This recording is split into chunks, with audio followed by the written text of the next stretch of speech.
Hello friends, welcome to Sweets and Spices with Shikha. সকলোকে স্বাগতম জনাইছো। মই ভাবো যিকোনো বস্তু যেতিয়া আমি ৰান্ধো টেষ্টৰ লগত প্ৰেজেন্টেশনো মেটাৰ কৰে। সিম্পল বস্তু এটা আমি যদি ধুনিয়াকে প্ৰেজেন্ট কৰো দেখিবলৈ ধুনিয়া লাগে লগতে টেষ্ট দুগুণ বাঢ়ি যায়। আজি মই লৈ আনিছো পাত পটলৰ ৰেচিপি। এয়া সিম্পল পটল ফ্ৰাই হয় কিন্তু অকনমান বেলেগকে বনাম। পাত পটল বনাবলৈ মই কেটামান পটল লৈছো। পটল কেটাৰ বাকলি ৰুকি ভালকে সাফা কৰি লম।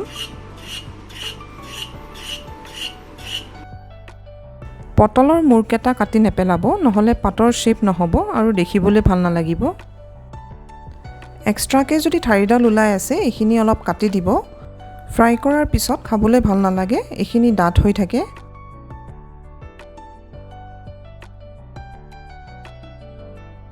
গুটিকেটা পটলৰ বাকলি সাফা কৰাৰ পিছত একেটা ভালকে ধুই লম। এতিয়া ভিডিঅ'ত দেখুৱাৰ নিচিনা আমি পটলৰ এটা সাইড এনেকে কাটি লম। অলপ মিহি মিহিকে কাটিব লাগে, বেছি মোটা হলে দেখিবলৈ ভাল নালাগিব। তলৰ পৰা এনেকে আমি লাহে লাহে ওপৰলৈ কাটি যাম। এটা সাইড কাটা হৈ গৈছে।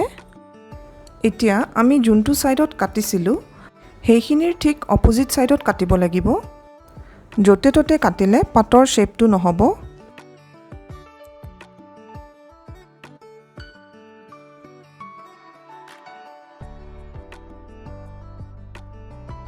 এনেকৈ আকৌ তলৰ পৰা ওপৰলৈ কাটি যাম।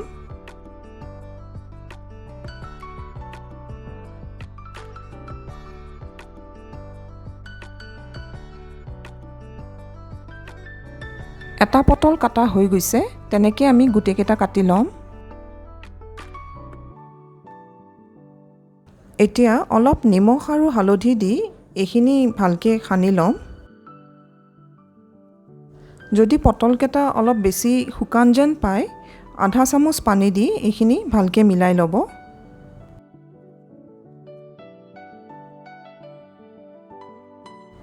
এতিয়া পেন এখনত তেল অলপ গৰম হ'বলৈ দিম।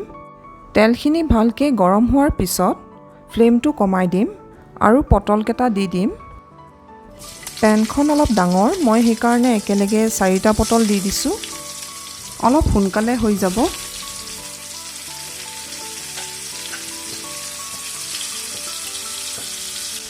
পটলকেটা যেহেতু আমি গোটাকে দিছো এইখিনি সিজোতে অলপ টাইম ল'ব, সেইকাৰণে ঢাকনাখন মাৰি এইকেটা অলপ সফট কৰি লম। প্ৰায় 30 সেকেন্ড মানৰ পিছত ঢাকনাখন গুচাই আকৌ পটলকেটা অলপ লৰাই দিম।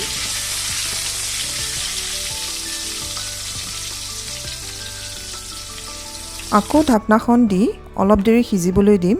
30 সেকেন্ড মান ৰাখিব, বেছি দেৰি নাৰাখিব নহলে পটলকেটা জ্বলি যোৱাৰ চান্স থাকে। ঢাকনাখন গুচাই এইখিনি চেক কৰি লম। পটলকেটা অলপ সিজিছে, অলপ সফট হৈ গৈছে। এতিয়া হেতাখনৰে পটলকেটা লাহে লাহে প্ৰেছ কৰি দিম।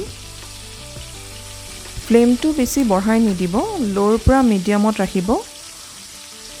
এনেকৈ ফ্ৰাই কৰি থাকিব অলপ প্ৰেছ কৰি কৰি। দেখিব লাহে লাহে পটলকেটা পাতৰ নিচিনা হৈ আহিছে। এটা সাইড বেছি দেৰি ভাজি নাথাকিব, জ্বলি যাব পাৰে। উল্টাই উল্টাই ভাজি থাকিব। পটলখিনি ফ্ৰাই কৰা হৈ গৈছে।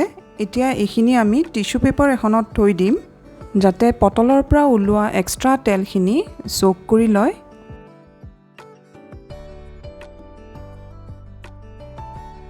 এটা এটাকে এনেকে পটলখিনি প্লেটত থৈ যাব।